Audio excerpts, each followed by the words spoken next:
أعوذ بالله من الشيطان الرجيم. بسم الله الرحمن الرحيم. ألف لام ميم. ذلك الكتاب لا ريب فيه هدى للمتقين الذين يؤمنون بالغيب ويقيمون الصلاة ومما رزقناهم ينفقون والذين يؤمنون بما أنزل إليك وما أنزل من قبلك وبالآخرة هم يوقنون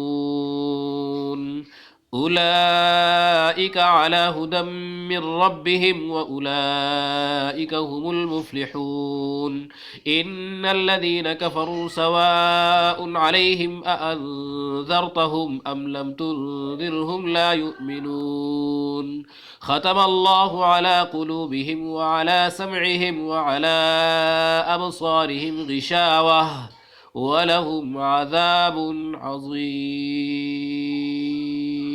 صدق الله العظيم.